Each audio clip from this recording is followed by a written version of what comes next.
بسم اللہ الرحمن الرحیم۔ السلام علیکم عزیز طلبہ، آپ کو معلوم ہے کہ ہم نے نظم کیے جاؤ کوشش میرے دوستو شروع کی ہوئی ہے۔ اس کے 3 بند تک کی اشعار کی تشریح ہم کر چکے ہیں اور آج ہم نے اس کا بند نمبر 4 اور 5 دونوں کی تشریح کرنی ہے۔ پہلے بند نمبر 4 ہے، اس کے اشعار: اگر طاق میں تم نے رکھ دی کتاب تو کیا دو گے کل امتحان میں جواب، نہ پڑھنے سے بہتر ہے پڑھنا جناب، کہ ہو جاؤ گے ایک دن کامیاب، کیے جاؤ کوشش میرے دوستو۔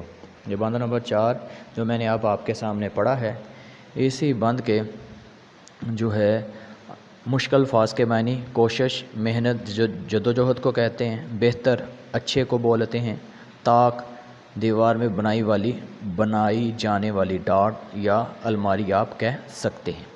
اب اس اشعار ان بند نمبر 4 کی جو ہے تشریح سنیں۔ شاعر طالب علموں کو تنبیہ کرتے ہوئے آنے والے وقت کے بارے میں خبردار کرتا ہے کہ اگر تم نے پڑھنے کی بجائے کتاب کو طاق میں رکھ دیا تو کل امتحان میں کیا جواب دو گے۔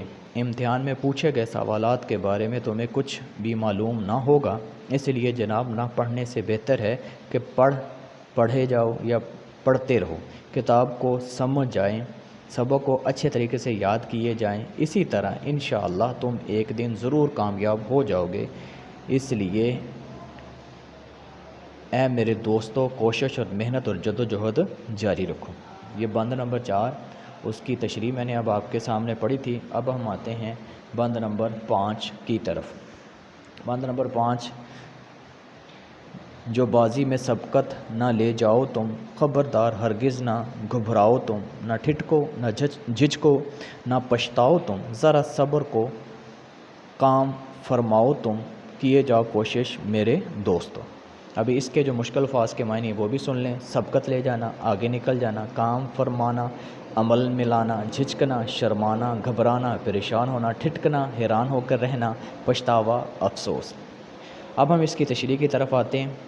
اگر تم دوسروں سے آگے نہیں بڑھ سکتے تو خبردار اس بات سے گھبرانے کی ضرورت نہیں ہے، نہ تم حیران ہو کر رک جاؤ، نہ شرماؤ اور نہ ہی افسوس کرو، بس صبر، تحمل اور استقامت سے کام کرتے رہو اور کام مکمل کرو، تمہارا کام بھی مکمل ہوگا اور اس سے تمہیں اچھا نتیجہ بھی ملے گا۔ اے میرے دوستو کوشش کیے جاؤ۔ بیٹا یہ میں نے آپ کے سامنے بند نمبر 5 اس کے اشعار کی جو تشریح ہے، یا بند نمبر 5 کی میں نے تشریح آپ کے سامنے پڑھی ہے۔ امید ہے کہ بند نمبر 4 اور 5 کی تشریح آپ کو سمجھ آ چکی ہوگی۔